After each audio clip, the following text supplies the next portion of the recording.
Marina es una fabricante de zapatillas. Durante la última década, su establecimiento produjo 100 pares de zapatillas por día, trabajando al máximo de su capacidad. Para eso, Marina necesitó emplear a 10 trabajadores. Pero el último año, la economía de su región viene atravesando una profunda crisis. El desempleo aumenta y las familias destinan sus ingresos a los gastos imprescindibles. Son muy pocos los que piensan en comprarse zapatillas nuevas. Marina estima que ahora le resultará imposible vender los 100 pares que fabrica por día. Por eso, en lugar de trabajar con su fábrica al tope, decide contratar a la mitad de sus empleados y producir solo 50 pares diarios. Aunque los salarios de los trabajadores bajen, Marina no contratará a más trabajadores porque está convencida de que ya no encontrará interesados que puedan comprarle 100 pares de zapatillas todos los días. Como los empresarios de la región tienen las mismas expectativas que ella, todos dejarán trabajadores en la calle, lo que agravará el desempleo.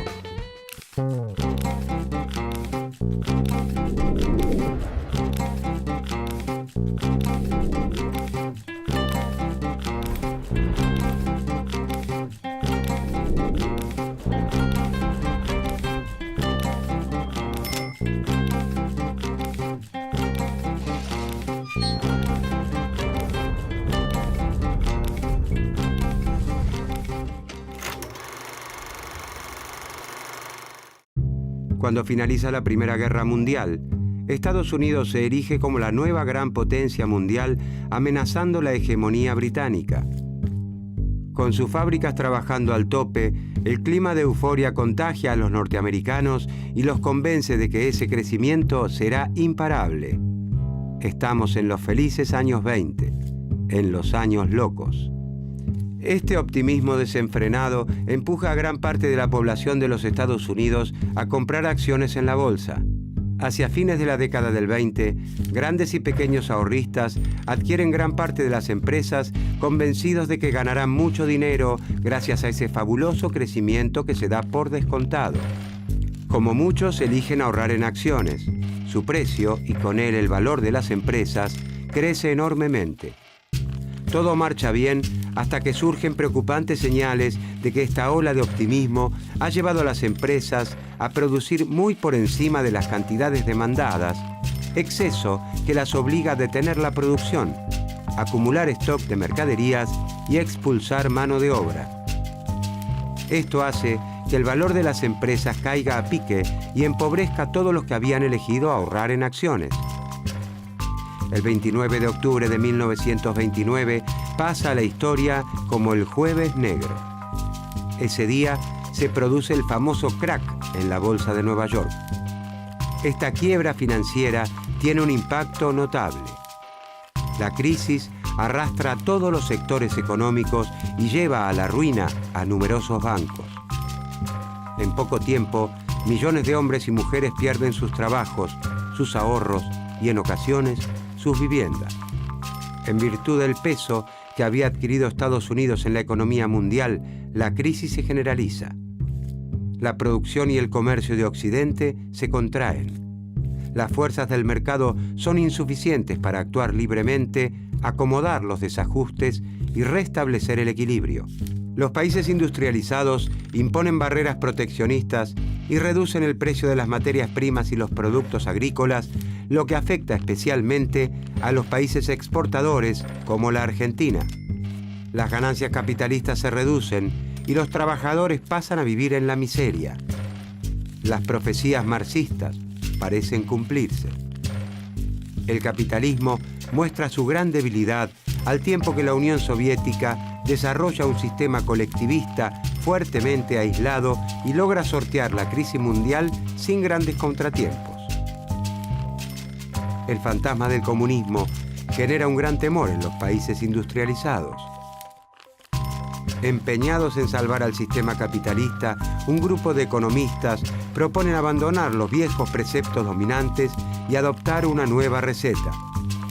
A la cabeza de ese grupo se encuentra John Maynard Keynes.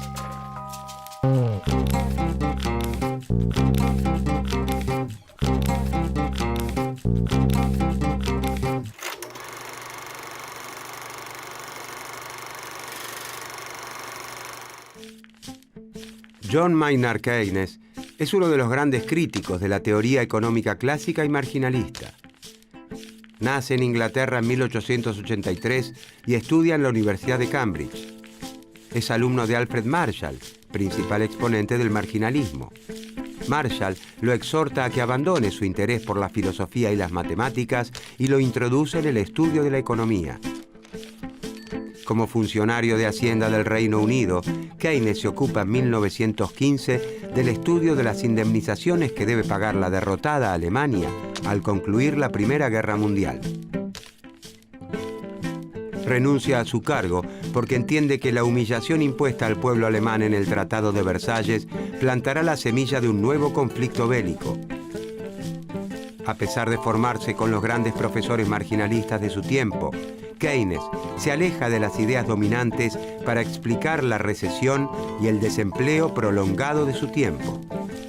En 1936 publica su obra fundamental, La teoría general de la ocupación, el interés y el dinero, donde hace una descripción completamente nueva del sistema capitalista y recomienda una fuerte intervención del Estado en los mercados para superar la crisis.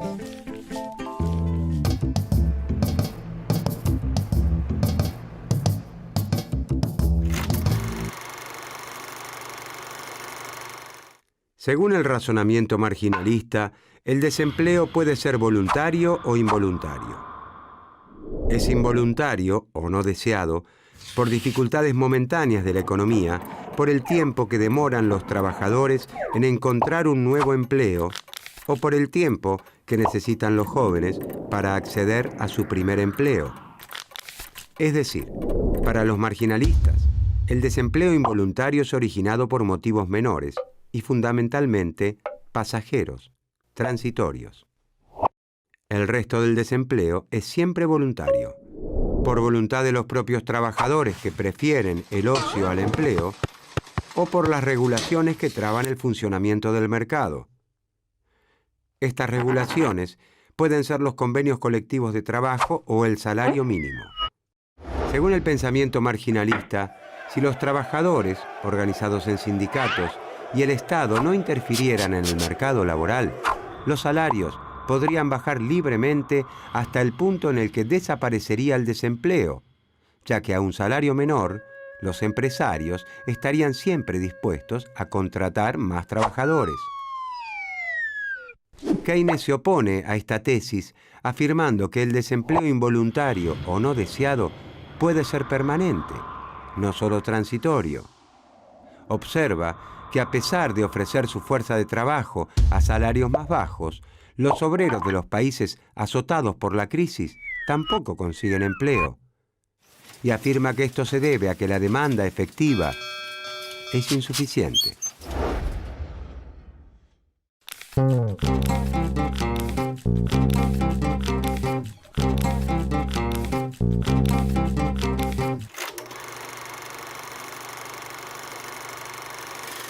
Para el pensamiento marginalista, el motor que da movimiento al sistema se encuentra en la oferta de bienes de la economía, en la producción que se realiza en las fábricas.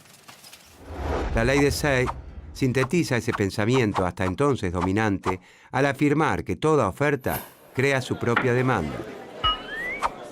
Los empresarios producen en sus plantas utilizando toda la capacidad de sus instalaciones y contratando los trabajadores necesarios para producir al tope. Los marginalistas aseguran que esta oferta total de bienes está creando también la demanda. Y esto funcionaría así. Como consecuencia de la actividad productiva, los trabajadores reciben salarios, los propietarios de la tierra reciben la renta y los capitalistas obtienen beneficios. Con estos ingresos, las familias de trabajadores, terratenientes y capitalistas compran bienes, es decir, generan una demanda para la economía. Keynes invierte la ley de Say y asegura que es la demanda la que crea la oferta. No es cierto que los bienes producidos encuentren siempre quien quiera comprarlos. Es posible que los productos no puedan venderse o que la demanda sea persistentemente insuficiente en relación con todos los productos que se ofrecen en el mercado.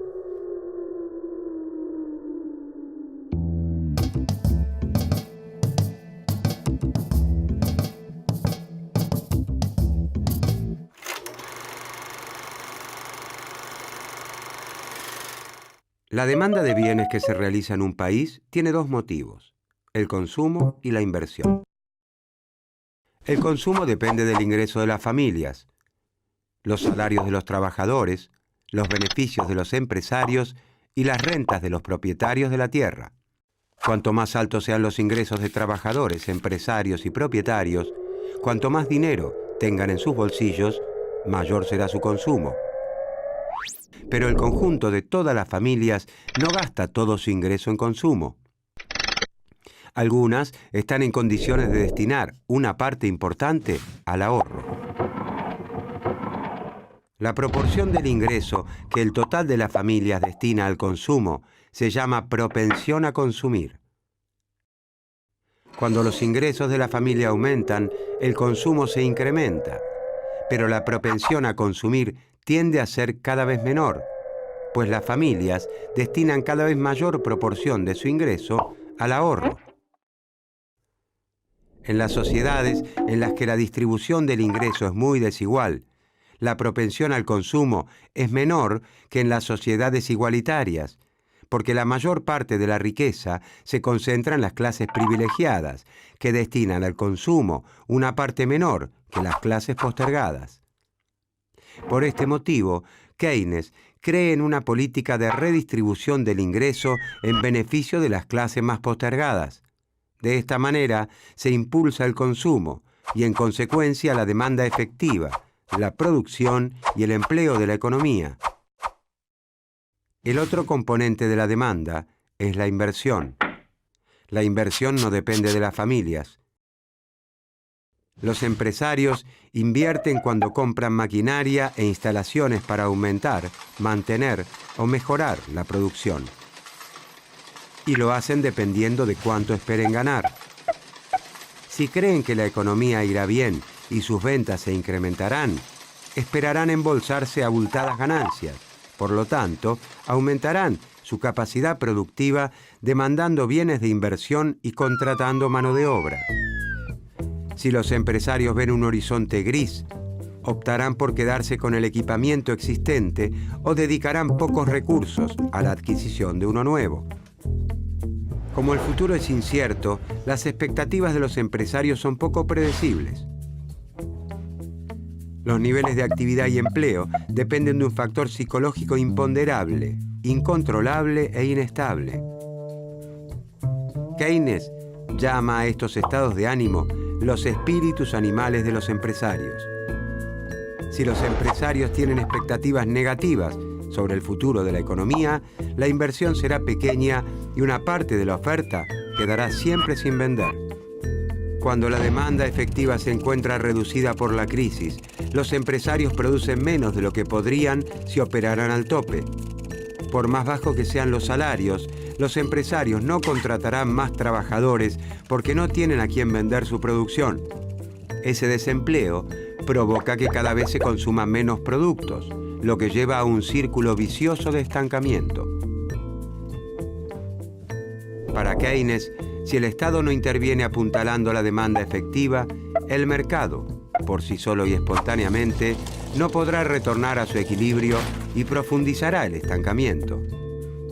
Si bien el interés del empresario individual es reducir al máximo los salarios de sus trabajadores, el sistema capitalista en su conjunto necesita que los trabajadores reciban buenos salarios para que puedan consumir y generar demanda. Entonces, la clave para Keynes está en la demanda efectiva, la cantidad de bienes y servicios que los consumidores realmente adquieren en el mercado en un tiempo determinado y a un precio dado.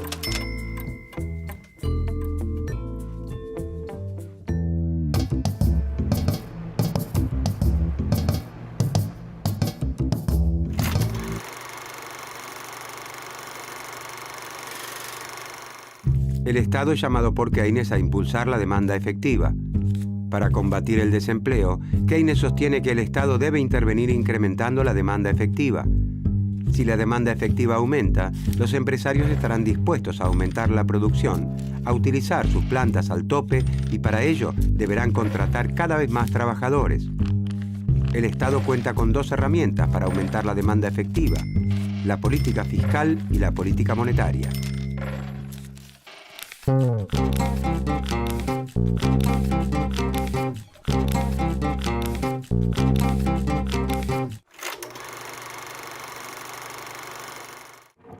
política fiscal se traduce en el manejo del gasto público y de los impuestos. Con la realización de importantes obras públicas o de infraestructura, el Estado aumenta el componente inversión de la demanda, complementando o sustituyendo la inversión de los empresarios. Los trabajadores contratados, antes desempleados, disponen ahora de un ingreso que destinarán a aumentar también el consumo. Si se construyera infraestructura destinada al transporte o a la energía, estos trabajadores estarían incluso contribuyendo a la futura inversión privada porque reducirían los costos como flete y energía.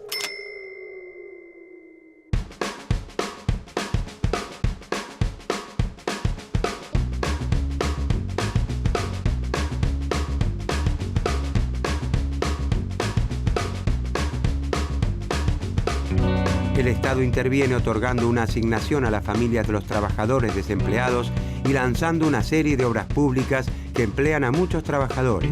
En poco tiempo, las familias ven incrementados sus ingresos y junto con ello crece también el consumo. Marina comienza a recibir más pedidos de sus distribuidores. Pronto volverá a contratar a los 5 trabajadores despedidos y a producir 100 pares por día. Su ingreso se incrementa y vuelve a destinar una parte importante al ahorro. Marina cree que la demanda crecerá mucho en el futuro. Por eso, debe ahora decidir si destinará ese dinero disponible a modernizar su planta para incrementar la producción o si le conviene conservarlo en el banco como inversión especulativa.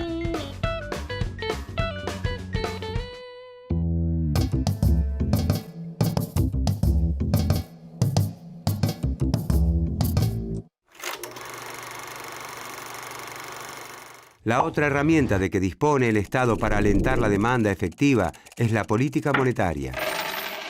Las decisiones de inversión de los empresarios para aumentar la producción no solo tienen en cuenta la rentabilidad que esperan obtener gracias a la adquisición de maquinarias y equipamientos. Los empresarios también comparan las ganancias que lograrán haciendo estas inversiones con la tasa de interés. La tasa de interés les muestra la ganancia que podrían obtener utilizando el dinero disponible para invertir si lo destinaran a inversiones especulativas, como constituir un depósito a plazo fijo. Además, la tasa de interés les muestra a los empresarios el precio que deben pagar al banco para que les otorguen un préstamo destinado a equipar o modernizar su capacidad productiva. Keynes dice que la tasa de interés tiende a permanecer en un nivel demasiado elevado, compitiendo y atentando contra la inversión productiva, y que ese nivel elevado se debe a la preferencia por la liquidez, la preferencia de los inversores por disponer de todos sus ahorros en efectivo en lugar de realizar inversiones productivas.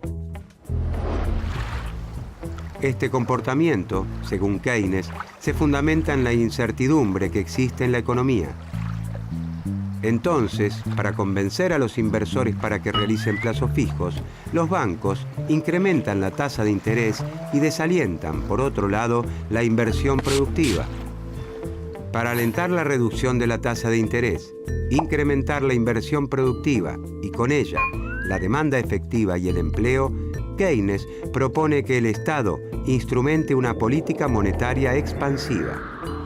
Mediante la emisión de billetes y monedas y su inyección en la economía, el Estado logra que la tasa de interés no sea muy elevada. Si hay mucho dinero en la economía, el precio de ese dinero, es decir, la tasa de interés, tiende a caer. Una tasa de interés baja estimulará a los empresarios a endeudarse con los bancos para invertir, lo que aumentará la demanda efectiva, la producción y el empleo.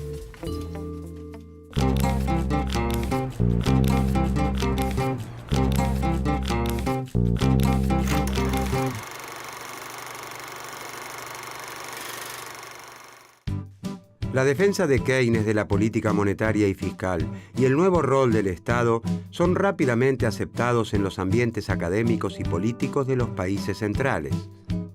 la reducción del desempleo y el sostenimiento de la actividad económica pasan a considerarse una responsabilidad de los gobiernos. Antes de la aparición de la obra fundamental de Keynes, el presidente estadounidense Franklin Roosevelt ya había instrumentado un pacto social llamado New Deal, caracterizado por una fuerte intervención estatal en la economía y la implementación de políticas sociales activas. Después de la Segunda Guerra Mundial, la teoría keynesiana se impone masivamente alrededor del planeta. El temor a que el comunismo se extienda lleva a los gobiernos de los países centrales a adoptar políticas keynesianas que mejoran la calidad de vida de los habitantes. Salud, educación, jubilación y acceso al crédito son los componentes de lo que se llama estado de bienestar. Este período, conocido también como los 30 años dorados, se extiende desde mediados de la década de los 40 hasta principios de la década de los 70. Fundados en los acuerdos de Bretton Woods, donde se asentó el orden económico occidental entre las potencias vencedoras de la Segunda Guerra, se establecen mecanismos de coordinación institucional internacional para evitar desajustes que hagan peligrar la producción y el empleo.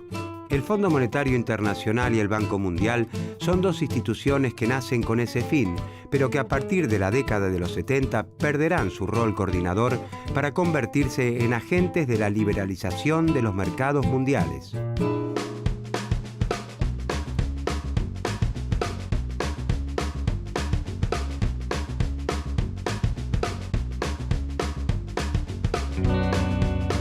Lograda una primera reactivación productiva con el incremento del gasto público, el Estado decide ahora instrumentar una política monetaria expansiva.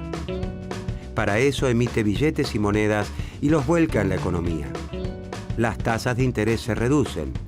Marina y el resto de los empresarios entienden que no les conviene conservar su dinero en plazos fijos. Es muy poca la ganancia que obtienen de los bancos y obtendrían mucho más si lograran producir y vender mayor cantidad de bienes y servicios. Como hay mayor cantidad de dinero en manos de las familias, Marina está convencida de que la demanda de sus zapatillas crecerá. Por eso retira su dinero del banco y además pide un préstamo para la compra de nueva maquinaria que le permitirá aumentar la producción a 140 pares de zapatillas por día. Marina sabe que necesitará también contratar más trabajadores para que manejen esas máquinas nuevas. En consecuencia, se reducirá aún más el desempleo. Las decisiones de política fiscal y monetaria del Estado, basadas en el pensamiento de Keynes, surten el efecto deseado.